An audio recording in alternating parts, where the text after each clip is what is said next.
بسم الله الرحمن الرحيم. ازيكم يا حبايبي؟ عاملين ايه؟ يا رب تكونوا بخير. كل سنه وانتم طيبين جميعا يا رب. احنا خلاص العيد خلص فعلا، بس انا فيديوهاتي نازله متاخره شويه لظروف معينه. لكل الناس اللي مبتعرفش تعمل اللي تنظف الكوارع، وانا واحده منهم. يعني حاولت اتعلم كده في ايام العيد. وحاولت اجيب لكم الطريقه سهله جدا، والله اللي بيعرفش يعملها. ما كنتش متوقعه ان هي سهله قوي كده وبسيطه جدا. يعني هنا كده جابوا ميه سخنه كده بتغلي، وحطوا فيها كيس واحد بودر، ويحطوا الكوارع فيها كده وينضفوها بالشكل ده كده. عايزه اقول لكم ان هي بتنضف يعني نظافه رهيبه، ما بتسيبيش اي حاجه فيها بجد. سهله جدا جدا. ما كنتش متوقعه الصراحه ان هي سهله قوي كده. انا جربتها بنفسي ولقيتها ان هي سهله جدا. يعني كل الناس دلوقتي اللي هي ما بتعرفش تعمل الكوارع بتاعه العجل بقى والبقر او الحاجات دي، تتعلم من الفيديو ده. بجد طريقة سهلة جدا جدا.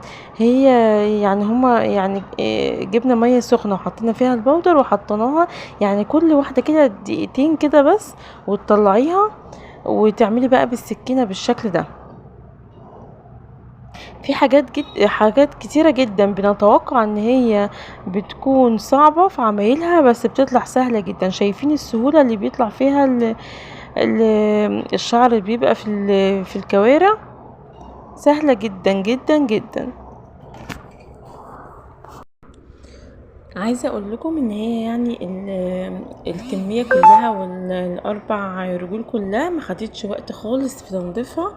بجد سهلة. يعني انتوا لو جربتوا بنفس الطريقة دي، بس ما تغيبوش عليها في المية السخنة كتير، علشان ما تجمدش منكم. يعني انتوا كده دقيقة هنا ودقيقة هنا او دقيقتين هنا، يعني دقيقتين لكل رجل بتبقى حلوة جدا. لكن لو غيبت عليها في المية كتير الشعر بيكمل، ما بتعرفش تطلعيه. جربوا الطريقة دي بجد هتعجبكم. طيب هنعمل ايه في الضوافر اللي هي موجودة دي برضو ليها طريقة حلوة جدا. عملناها وسهلة جدا. انا والله ما كنتش متوقعة خالص ان تنظيف الحاجات دي بتبقى سهلة كده. بس الحاجة لما بتقربي منها كده ما بتخافيش منها، وتدخلي عليها كده بقلب جامد، يعني الموضوع بيسلك، يعني بيبقى حلو بجد. شايفين النظافة؟ يعني مجرد انت هتغسليها بقى تحت في شوية مية كده بليفة خشنة كده، مش هتلاقي فيها حاجة خالص. يعني الموضوع ابسط ما يكون. كده هنخلص بقى الكمية كلها، وبعد كده بقى هنشوف بقى ايه الضوافر بتاعتها دي هتطلع ازاي. بس اللي ما بيعرفش يعملها يجربها بالطريقة دي، بجد هتعجبه جدا. يعني الموضوع مفيهوش اي صعوبة.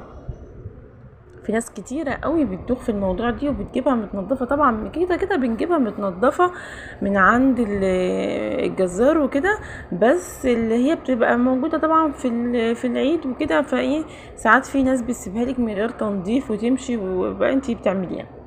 طيب هنا بالنسبة للضوافر بتاعتها، هما سخنت على البوتاجاز لغاية ما بقت باللون ده.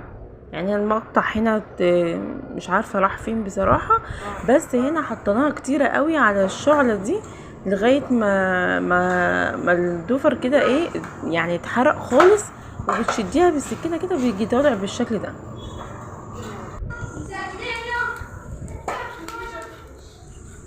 بنفس الشكل ده كده.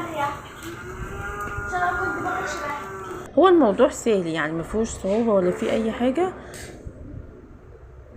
بس يعني للي يجرب بقى ويجمد قلبه كده ويدخل عليها بقلب جامد. يعني الموضوع والله ما هوش مش صعب جدا.